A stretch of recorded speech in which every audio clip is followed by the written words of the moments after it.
Hello, everyone, and welcome to today's session. We are really excited to be starting off the Explore the Digital Futures program. So what we're doing for the next couple of weeks is we're going to be exploring the Explore the Digital Futures program in partnership with Microsoft, Tablet Academy Scotland, and Education Scotland as well. So we're joined here today by loads of different people from all over the UK, which is really exciting. So I'll give everyone a chance just to introduce themselves and then we'll get started and kind of jump straight in. So my name is Niall. I'm with Tablet Academy Scotland. I'm currently based out in Glasgow today, just to kind of open out that conversation for everyone. I'm really excited to jump in and get started today. Lara, will we jump to you next? Hi, I'm Lara. I'm the Classroom Success Manager at Microsoft.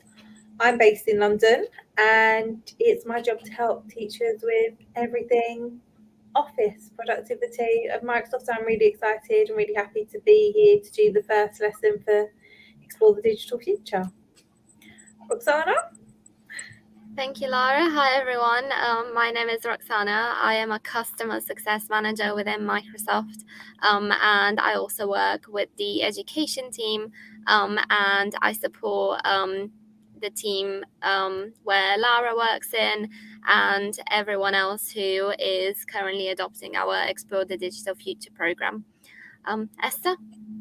Hi everyone, my name's Esther. I'm a customer engineer at Microsoft, and like Roxana, I also work in the education team, also working alongside a group of people as we create and improve, explore the digital future.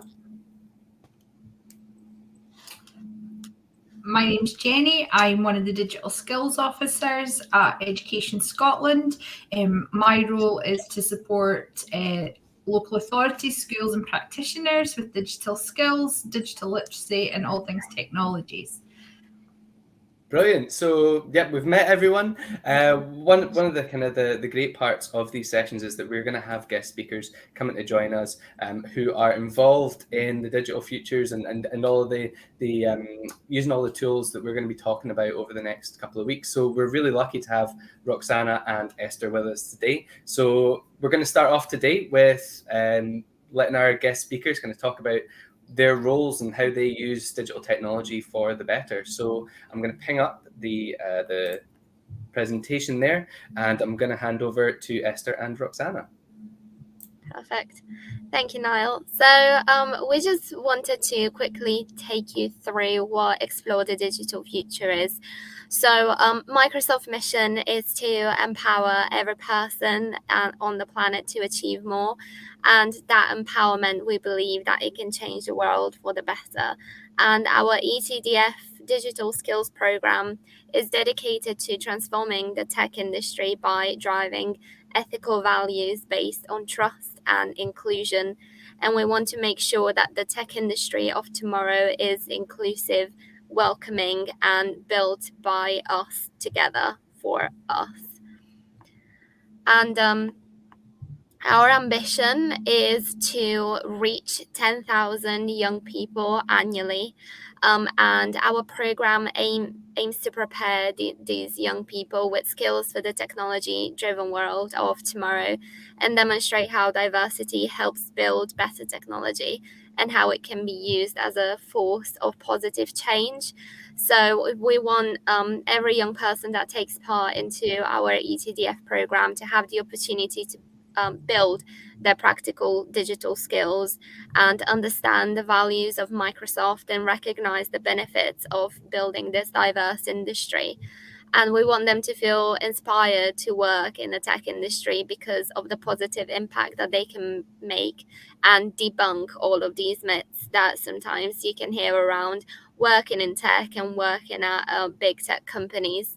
And lastly, we want them to have the opportunity to become certified in digital and technology skills that can then increase their future employability.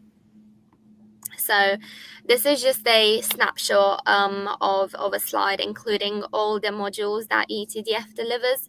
So we've got everything from discovering the future of tech to discovering accessibility, diversity, and inclusivity. And we also look at discovering technology in business and today's tech. So we go everywhere from exploring coding to IoT to looking at AI and big data. And technology in business is one of the modules that we are currently working on to release.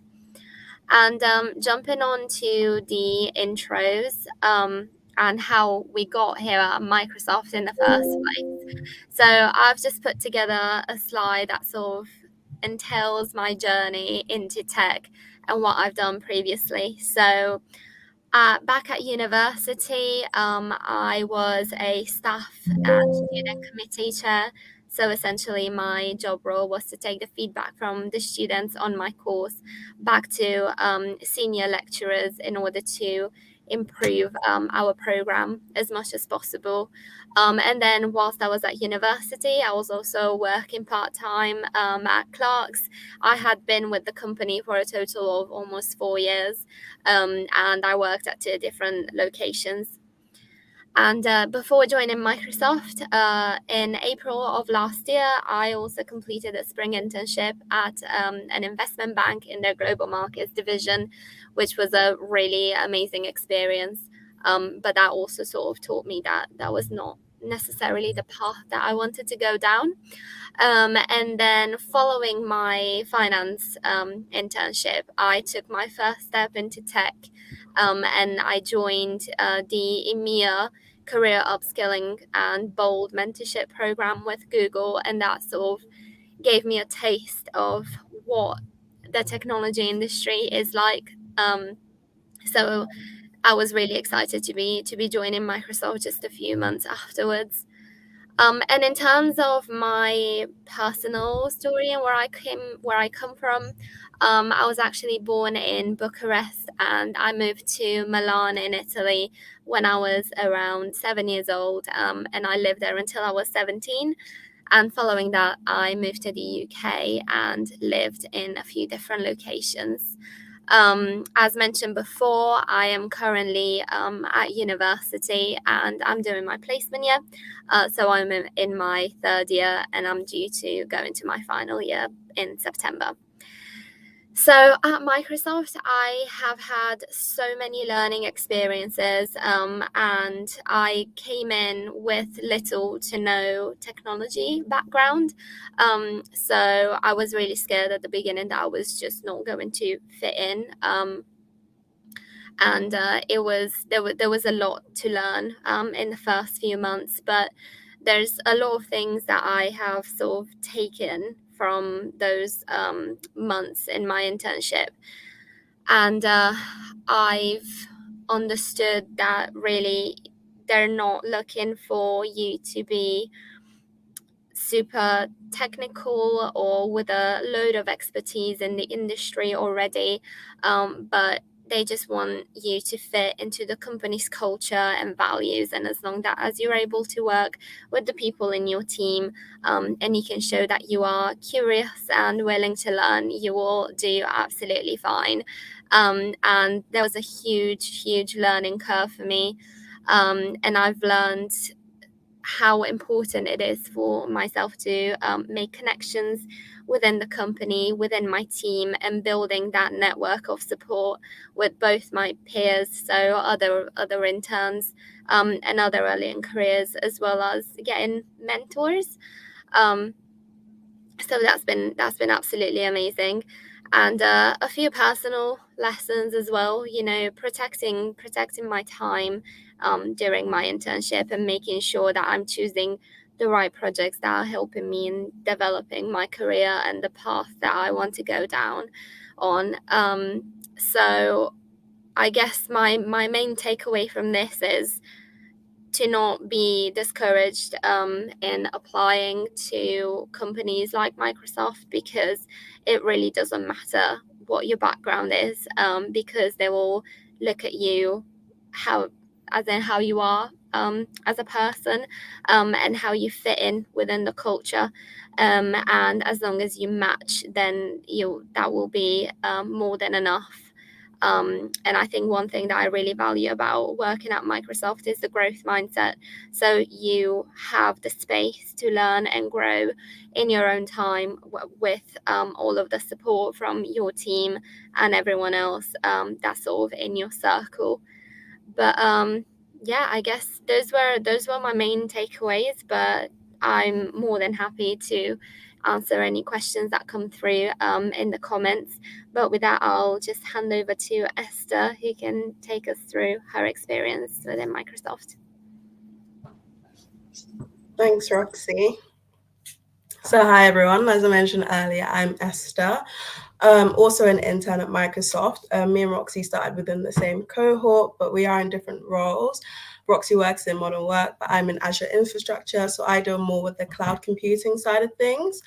Before coming to Microsoft, I study mechanical engineering, so it's quite different from my current role. I think the engineer part may mislead people because it misled me, and that's why I applied thinking it was a completely different role, but I've managed to learn while I've been here. So before I came, most of my experiences were to do with mechanical engineering, as that's what I thought I wanted to do after uni. So I underwent a shadow placement at a company in Milton Keynes called Intrinsis. I think they've recently changed their name to Technia, but that was just for about 2 weeks, and I got to shadow different type of engineers. So I got to go to like manager meetings, but also got to shadow like CAD engineers as well and see what they do, as that's what I wanted to do, CAD mechanical design. Before then, I think this was about year 12 that I did this. When I was 17, I undergone the industrial cadet training, so I got a formal certificate from this, and this was from a business in Coventry. So this was for about a month, I believe. So there was a few like requirements I had to do. I had to complete a few hours of training, a few tasks, and I had to design something that was in the end 3D printed, and I made a mechanical dolphin, I think they called it, but it was quite cool. Got to design it on CAD. I then went and upskilled it, so I put a tube in like through it so that I could spray water and things like that. If I had it, I would show you, but unfortunately it isn't here. Then before that and during all of this, I worked at Northampton General Hospital as a ward hostess.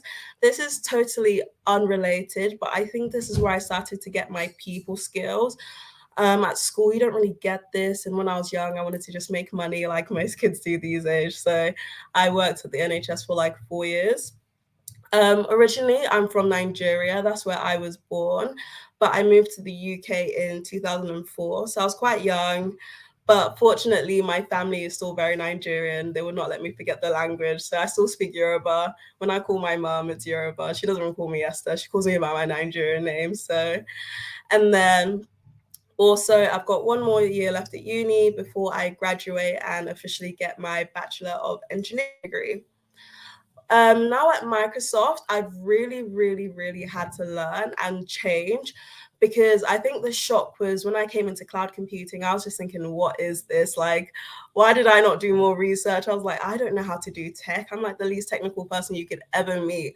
I don't know anything past maths and physics, and tech is completely different to that. But I have to say, it has been so good learning. And I mean, coming from literally rock bottom, I had no clue what Azure was. And since starting, I've had to upskill myself. So I've done like the Azure Fundamentals exam. I liked AI just because I enjoyed things like CAD anyway. So it was always something I was interested in.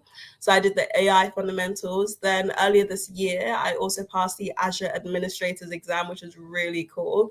So I'd say literally within the space of 7-8 months, I managed to go from absolutely no knowledge to having a associate level knowledge. So I've managed to catch up to a few people in my team, which I'm so happy about. And I think it just proves that you don't need a technical background to learn. Like, I can show you here, I knew nothing. And also while being here, because I had to prioritize so much time with learning, it meant I couldn't actually do my role properly. So I've had a lot of time to participate in lots of culture parts of Microsoft. So I joined the Women's ERG, where We host different events and create a space where it's safe for women to talk and feel confident to speak up and lift their voices. So you can see a few pictures there where I've attended some meet and greet situations, some networking events. I also attended BET with the education team in the top left corner with a few other interns. There's also a program that we run called DigiGirls, which is about teaching coding to young girls or like introducing them into tech.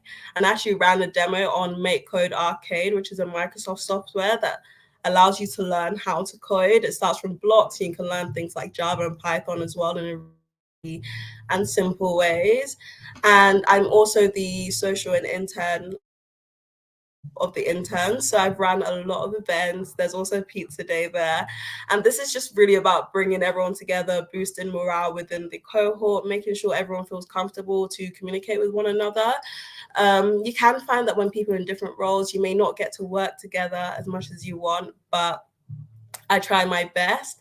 And at the bottom, you can see a bit of my life. I enjoy traveling as well. I was in Budapest, going out with my friends. There's a concert of Wizkid and cooking. I bake cakes as well. And I also enjoy like just my culture. So that's my brother's wedding at the bottom. So that's his beautiful bride, my sister-in-law, celebrating her big day. But hopefully that's given you a little insight about me.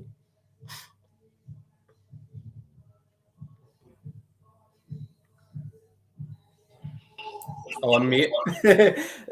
Fantastic. Thank you both so much for giving us, like you said, a wee insight into your lives. I think it's really valuable for everybody to see that, like you said, you don't have to have that technology background to kind of further your career and your lives with technology. And clearly it's making a huge impact in both of your lives. So thank you both so much for joining us and helping out with today's session. I know that everybody watching will have found that really interesting, and yeah, we're really grateful to have you on board. Thank you. So I'm going to pass off to Lara next, who is going to start us off, I think. Yes. Yep, that's fine. Had a wee panic there. Perfect. So thank you, Lara. I'll wait for your screen to pop up, and then yeah. I'm Lara. Yeah, you can just chat. I'm Classroom Success Manager at Microsoft, and before I did this role, I was a primary school teacher. So I really enjoy this role because I still get the experience of meeting customers, working with teachers, and now I also get the experience of going into colleges and schools. So I actually was really privileged to have the opportunity to teach part of Explore the Digital Future. I'm going to take you through the lesson plans and the lesson resources now. So this is the Educator's Guide to discover the future of tech. This is really interesting to go through with young people.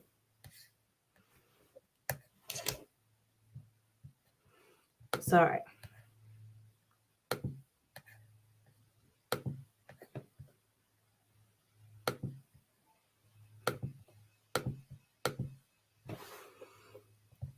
And this is really interesting because it has those big ideas. It has the lesson breakdown here, so it's really clear for you the timings, what you're covering, the big questions, and what you want to have a look at, what we're discussing. So why don't we use technology? Going for a walk, a restaurant, drawing a picture, and challenging those assumptions, those misconceptions that young people have about tech and the use of tech. Well, actually, tech influences a lot of our day-to-day lives. I'm sure you can think of at least one young person in your class who can tell you about the fibers on their shoes, the bubbles, the springs, how they help you run. I can think of a few people I've taught who could explain those things to me. And, technology really gets involved there. A lot of young people know how to use their phones. We use them day to day, even pens and pencils to create them. So, but how has technology transformed the way we work? We collaborate. We've just come out of lockdown. It's really interesting to open those ideas to young people of how we use that technology.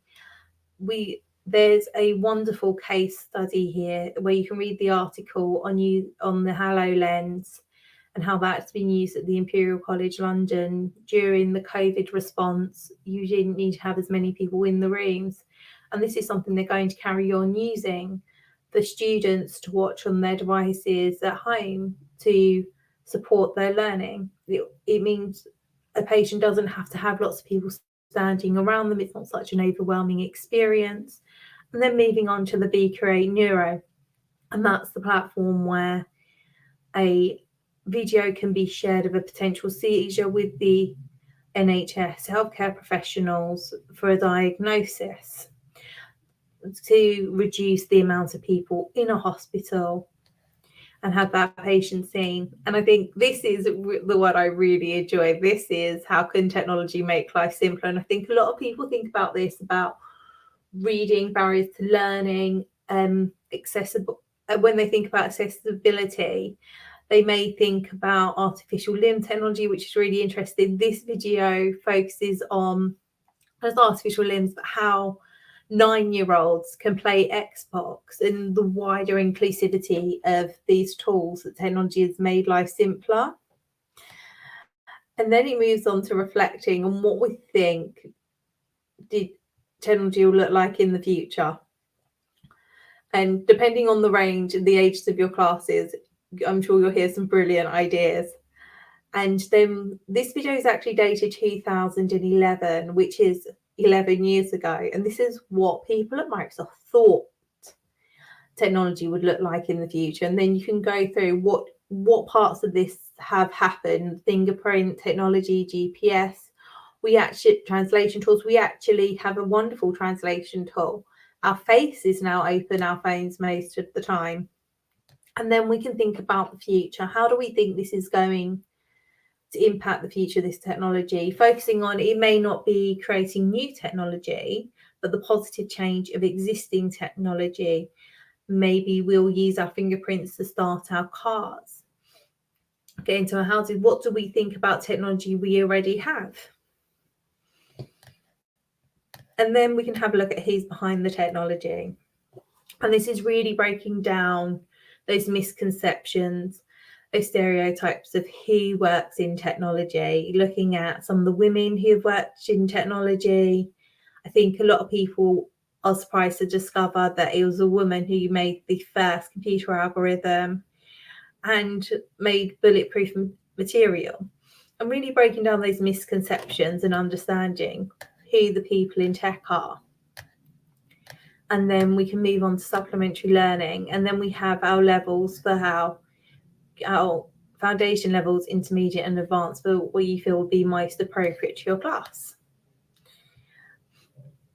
These are the slides for your students. Now, I really liked these because I was team teaching, and that's what often happens in these situations.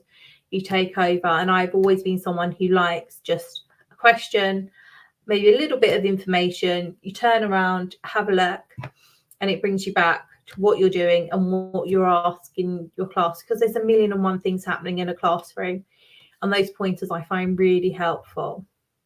And finally, we have the links to the Scottish curriculum. So we can have a look at digital technology, digital literacy, and exploring the future of a range of the technologies, integrated software and online resources to determine the most appropriate to solve the problem. Is the HoloLens going to help you with your shoes? Maybe not, but looking at how the software is integrated, the Neuro create the integrated software to have a look at seizures is really interesting. The different parts of that technology, having a look at the HoloLens and how that feeds to videos. And what do we think is most appropriate? You could have a look at your OneNote for taking notes on day to day. There's no need to have a pen and paper every day. And then it's having digital technology to access, select relevant information and solve real world problems. Once again, we have a look at our seizures. When you're on the other end of the HoloLens, you're being fed lots of information And when you're standing in a room and you have to select what exactly is it you need to find a diagnosis.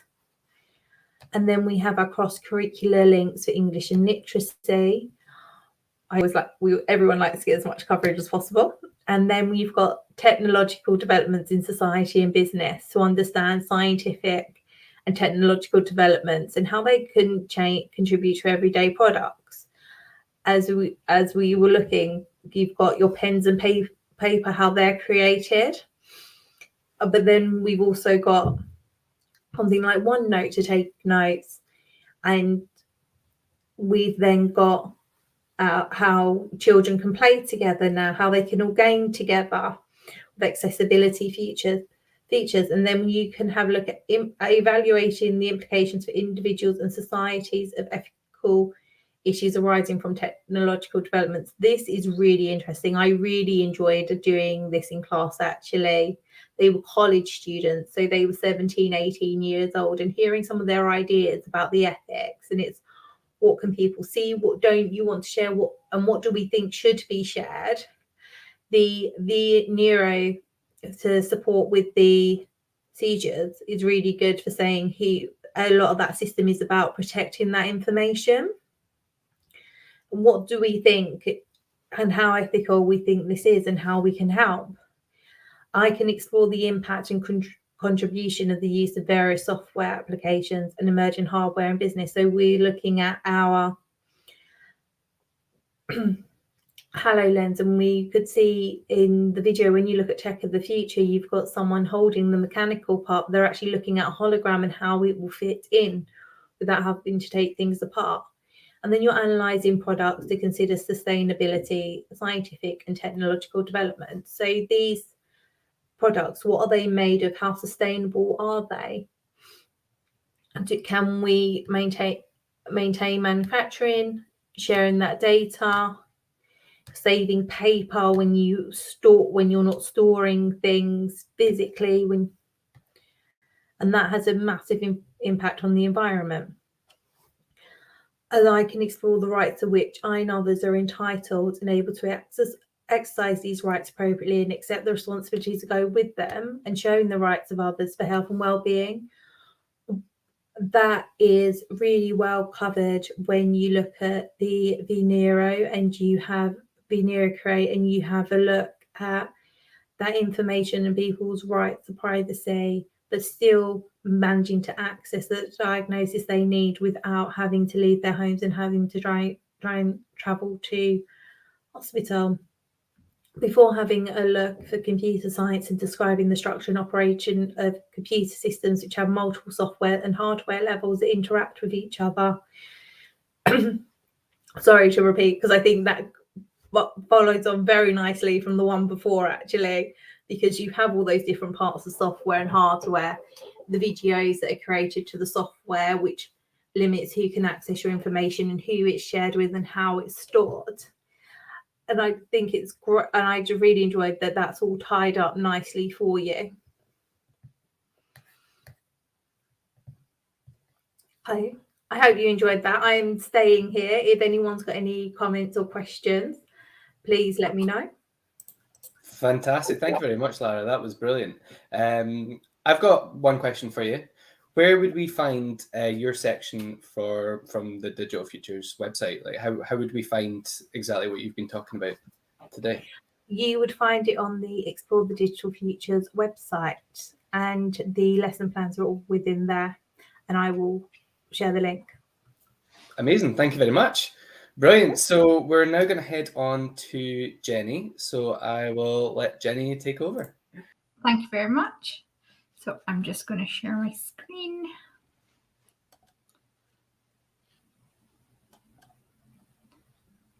Hopefully you can all see that now. So I thought I would look at the second unit. So I'm going to just do a couple of quick slides, and then I'll just go straight into the actual unit itself. And I'm focusing on the Discover Diversity and Inclusivity unit from this section of the Digital Future.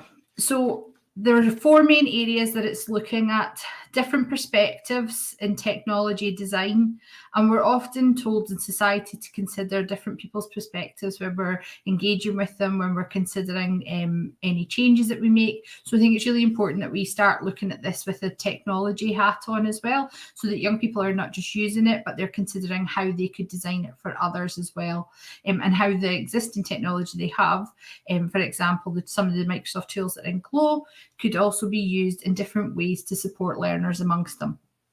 We've also got that links nicely into the responsibility to create an inclusive world, and how technology impacts lives.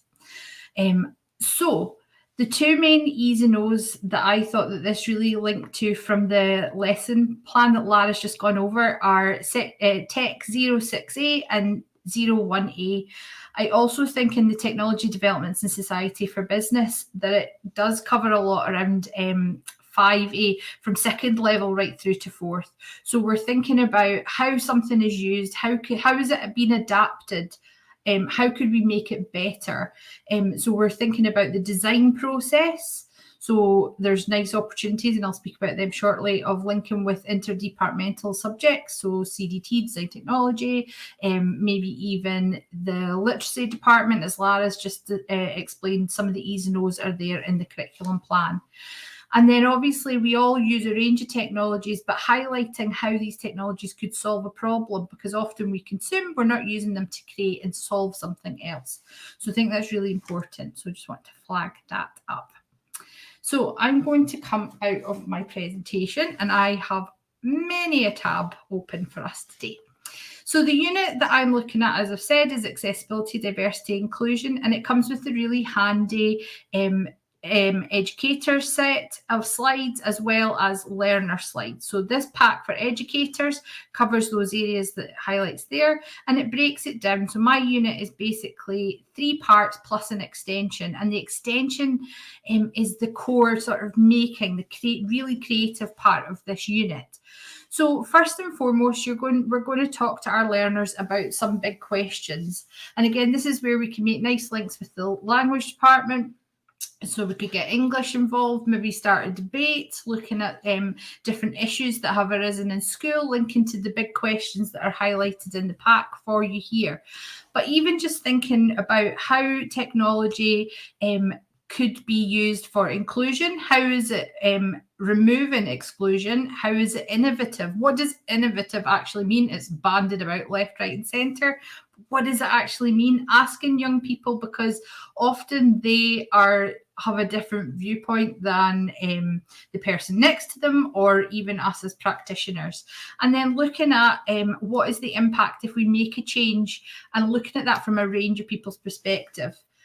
What does the user experience look like? And that moves us on to the next section when we're looking at user interface. But also schools we all talk about building community, building independence. So how does the technology support it? And this unit really lends itself nicely to that. When we're talking about we are a community at school, this is a really nice way to start looking at it from a slightly different perspective than maybe is traditionally looked at. And there's lots of ways that we can do that. So we obviously have languages, and Immersive Reader is a fantastic tool for that. We could be using visual dictionaries, focus screens, but we're also talking about things like using eye-gaze technology. How do we make it fair if someone is younger or older, where their fine motor skills maybe not quite as developed or quite as sharp, depending on which age they're at? So how would a piece of technology support that? What could it do differently that it doesn't do now? So those are our core questions. Also, how do people feel about their representation online if they're using graphics, if they're asked about race, gender? Do they feel represented? And again, why that links into that last question there. Why is it so important to take people's perspective into consideration? Again, these are concepts that may not naturally or traditionally have ventured into a technologies-based classroom around a unit It may have been more something that was covered in health and well-being, but this is a really nice way to link the two things, so the computing science side of things and the ethics of computing science. If this is your subject, then that might be something that you're looking at. So for inclusive design, how does it benefit everybody? So there are some really useful examples here that your school may have had. So automated taps. The unit here, however, starts to look at issues that have maybe been in technology bias. So it gives example where automated taps and soap dispensers were unable to detect darker skin tones. Facial recognition's not working necessarily for everyone, and genders when setting up account having to identify male or female. So again, this is a really nice way where we could start looking at our school environment, your learning environment, going on a digital discovery walk. What inclusive technology is available? How are people engaged with it? What does it make? What impact does it have on the users? So again, young people speaking to their peers, maybe more, and inviting speakers to come in from organisations. For example, if we looked at visual impairment, you could invite the RNIB in to come and speak about visual impairment and the technologies that they use that young people may not be aware of. It's also a really great way to reach out to your local university, see what projects are going on there, because again, this could be a field that is of interest to young people and then can develop that progression into that area of research or work. It's a really nice way to also link out into what your cluster is doing, what resources, if you have perhaps users of a school that maybe uses switches, things like that for their learners, inviting them to come along or the school staff to come along and discuss what resources are available for people who maybe require such tools. And then also looking at the ways in which we engage with different products such as maps. So if we search for different facilities, what do we need? What information do we need? What information does everyone need?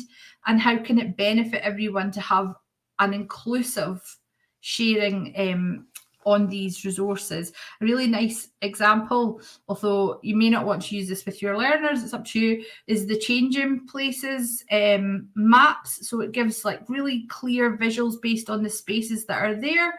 And it allows people to not just see that there is a space that they can go and use, but would it be suitable for their need? Everyone is able to use them, but actually, does it suit should all maps have that included in it? Is really powerful and really interesting piece of work. Some other research that's going on that you may be interested in linking to, so around inclusion is I am based in the Tayside team at Education Scotland, is the University of Dundee, the augmented communication group that they have there. And I've done some work around robotics with one of the lecturers there, Rolf Black, and also Professor Annalou Waller. So looking at resources that we have in school, so the sort of things like Marty bots, coding them, how can they make independent life, how can they make life easier for anyone who may need assisted facilities, but actually how can that benefit everybody, and do our young people have those skills to develop them? There's also the Strathmore Trophy. Again, I'm aware of it because I'm based in the Tayside team, but that focused on looking at aphasia, making language on devices so that it was more usable for all. So again, linking out with your university, seeing what research is going on there may be really useful for the user interface. So if we just go back to the discovery, there's also looking at the explore section of impact. So here we've got two really powerful videos. This first one looks at language. The second one looks at some of the resources that are there for visual impairment and people with disabilities. So these two videos can be really powerful. In the learner slides that you would share with your class, There are also links to those videos, so you don't have to have them open in a separate window. Everything is there for you to use, making this unit really, really powerful and easy to teach. I'm just going to hide that bubble. Okay, so in the perspective of design, young people are going to consider a group of people, and they're going to create an online search interface. So they're going to create it based on what their knowledge are. And again, this is a really nice way for them to go and do some research, link out with their peers, link out with other local authority groups that may be available to come and support you in your classroom to give them further information or depth of knowledge and experience. And so they're going to create that. Moving on from there, they're going to then share that back with the class, and they're going to explore further. So thinking about that design principle of create, check, repeat, and keep going until you get the perfect solution. They're going to use some more of the fantastic content that's available in this unit, and then they can look at information around different accessible software and technology. If you haven't already seen it, I would recommend the national organisation called Scotland site. They have lots of information that you may wish to investigate too. So they have designed their user interface for their online search engine. They've developed it further based on research, linking with colleagues, peers, you linking with maybe colleagues that work in other departments or other teams, for example, the inclusion and accessibility team. And then you can go back and they can reflect on it. There's also some really nice videos. One of the ones that I liked best was this enabling deaf gamers with subtitles and captions. So neurodivergent, I read some research that learners who are neurodivergent, particularly those on the autistic spectrum, really also, as well as the gamers, this talks about subtitles, but other learners may also prefer using subtitles. So the research I read had said that neurodivergent learners who are perhaps on the autistic spectrum may actually find you having access to the subtitles beneficial as well. So again, using those tools to support our learners, all of those little video clips are there for learners to access. You can use them as teaching inputs, and it just gives that different perspective than maybe that lived experience of the young person in your classroom, and give them an insight to the lived experience of someone else, so they can walk in their shoes and get some ideas. There are also a huge range of tools from Microsoft. This is a Microsoft Digital Futures is from Microsoft, and they have a fantastic section around accessibility features, looking not just at Windows and Office 365, but also for Xbox. They've got information that covers a whole range of stuff on 3D sound, for finding navigation routes, all sorts of things. And then because we're within GLOW in Education in Scotland and in Education Scotland, there is a really fantastic grid. It's also on DigiLearn Scot that talks, tells you, it doesn't talk, but it tells you, well, it does talk if you use Immersive Reader, but it tells you which pieces of software or which products have which tools. So again, thinking about what works best on what platform, what tools will enable that young person to develop at their best.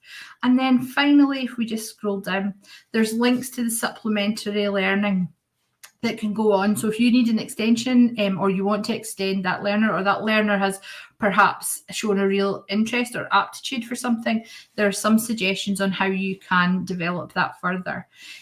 So I realised that was quite a whiz through. As you can see, though, the pack covers a huge range around diversity, accessibility and inclusion. There's lots of really engaging material that's in there. So please do check out the unit within Digital Futures. Thank you. Thank you so much, Jenny. That was brilliant. There's loads to cover there. I really like the part about the subtitles in there as well. So growing up, my dad always had subtitles on for everything that we watched.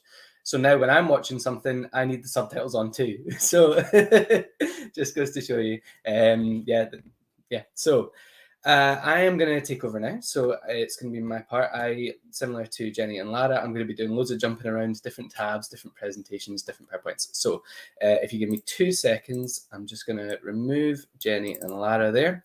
I'm going to start sharing my presentation. It's going to be this one. And we can go. Perfect. Okay, so before I start, if you do have any questions for us today, I've been pinging it up as the others have been talking, but please do let us know in the comments. We'll get back to you just at the end of today's session. If you are watching this after it's gone out live, then yeah, leave your comments as well, and we will find you either on Twitter or reply to your comment on YouTube. So I'm going to be covering the Discover Today's Tech part of the session. So the outcomes here, I've just copied and pasted this straight into the presentation here. What I found really interesting was I was going into this session kind of with the mindset that we're going to be looking at watches and mobile phones, but we were looking at similar things to kind of Jenny's one that she was saying about like supporting everyone, especially with the accessibility feature. So we're going to be covering things like kind of robotics to support as prosthetics and just kind of technology for everyone. So this is a really interesting part of the session. So a part of the Discover Today's Tech sessions are the outcomes. So we're going to understand the role of technology in society. We're going to compare both the advantages and the disadvantages of technology. We're going to consider how technological innovation can be used for positive social impact and evaluate the social impact and bias in given case studies. Let's go next. So as with both of the other parts of today's session, we have access to loads and loads of different experience and outcomes that link to the different sessions that you can offer your students. So our ones kind of mostly focus on third and fourth level. In fact, that's what is recommended from Microsoft. But there's no stopping you from offering this to your first or second level students as well, and just tailoring the questions that are being asked yourself and kind of ask them in a more suitable way to your students. I have also taken the technologies benchmark, so just using the TCH ones here, and I have put them into, you can see this, yes, PDF. So all I've done is I've highlighted the ones that link into the Discover Today's Tech part. So we've got our experience and outcomes on the left-hand side, and these link into the benchmarks on the right-hand side.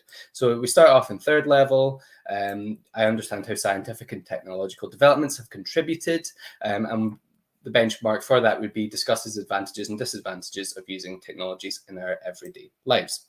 I've done this for all the way down so that you can kind of see how the benchmarks will link into today's sessions. And all I've done is I've put a box around those. I can share them with anybody if you like afterwards. All you have to do is either comment on YouTube or find us on Twitter.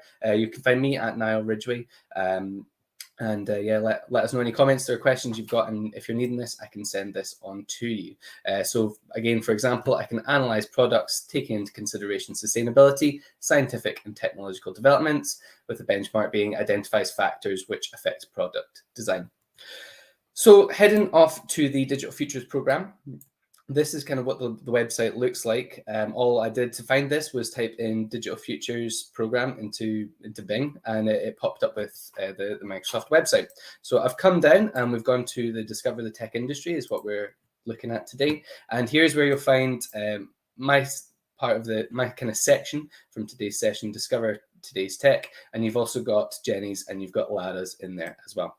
So if I click on Discover Today's Tech here, we've got the outcomes that we've already discussed, and we've got the different activities and how you can time them for your students. On the right-hand side, we've got our downloads as well. So we have our student slides that you can share it with your students, stick them onto Teams, or wherever you use to kind of support your online classrooms and allow your students to work alongside as you use your slides as the educator to support.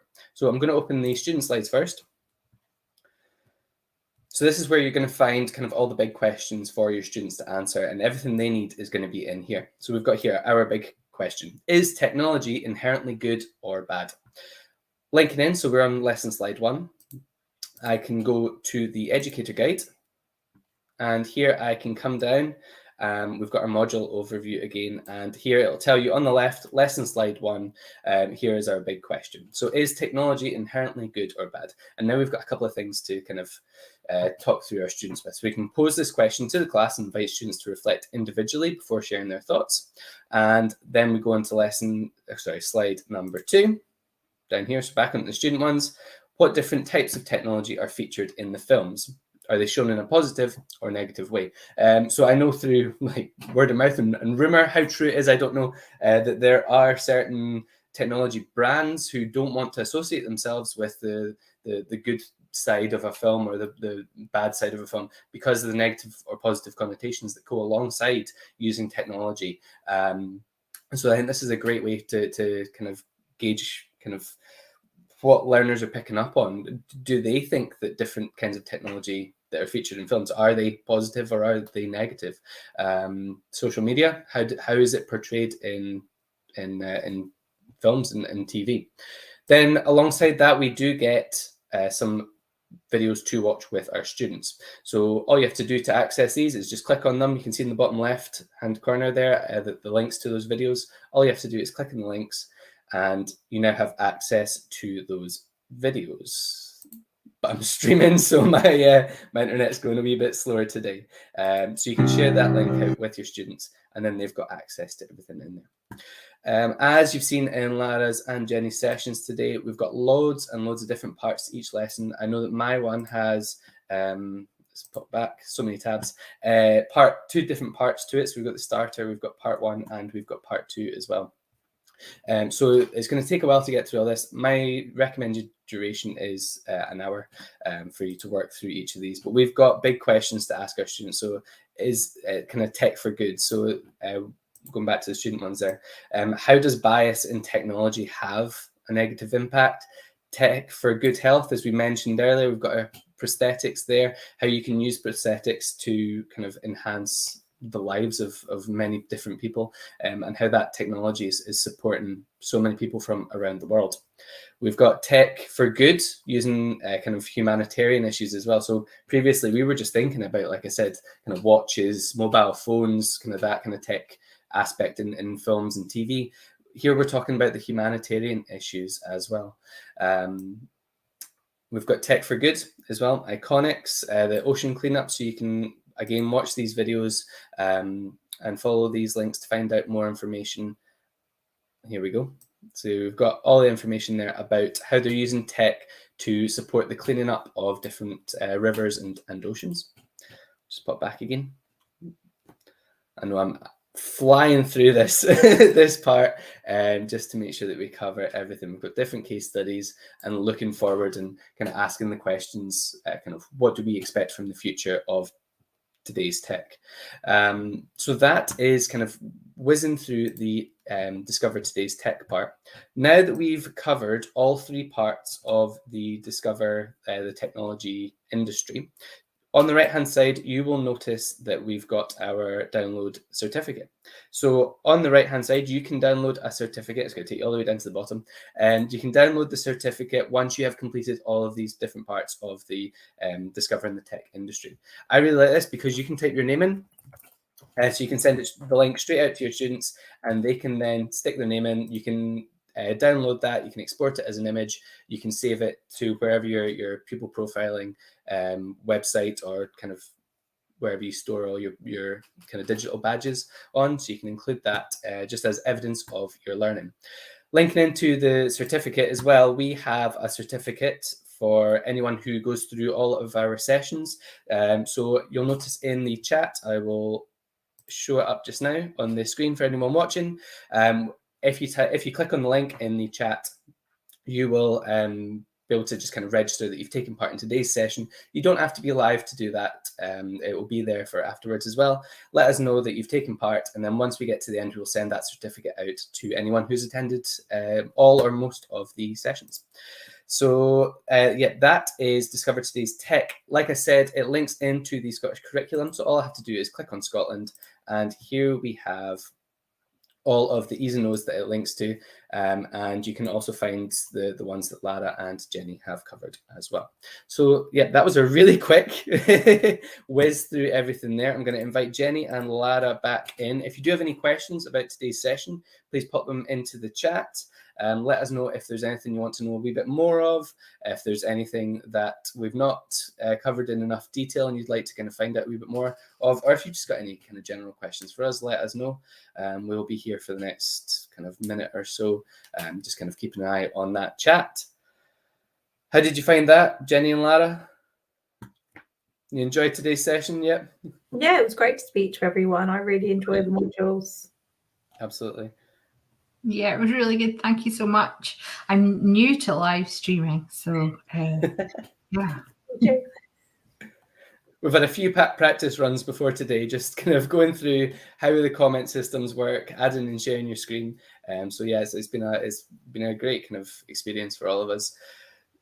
So I'm not seeing any comments coming through just now. If you do have any questions, please do find us on Twitter. I'm at Niall Ridgway. You've also got at Tablet Academy SC, and ask us any questions. Jenny and Lara, what's the best place to catch you on? If you could tag in at Did You Learn Scott for us, or at Education Scotland, they're the two that we would go with. And Lara, how about yourself? Microsoft's Edu, and I will keep an eye on the comments as well. Nice one. Thank you very much. Well, yeah, thank you again so much for joining us. Thank you to Roxana and to Esther as well for joining us as the guests for today's session. I've had a great time exploring the digital future. I hope that you have too. And we'll see you tomorrow's our next session. Is that right, Jenny? Yep, that's correct. Fantastic. We'll see you tomorrow. We'll be posting all over Twitter about it. So keep an eye out on Twitter for us. And yeah, we hope that you have a good rest of your day, and we'll see you again soon. Take care.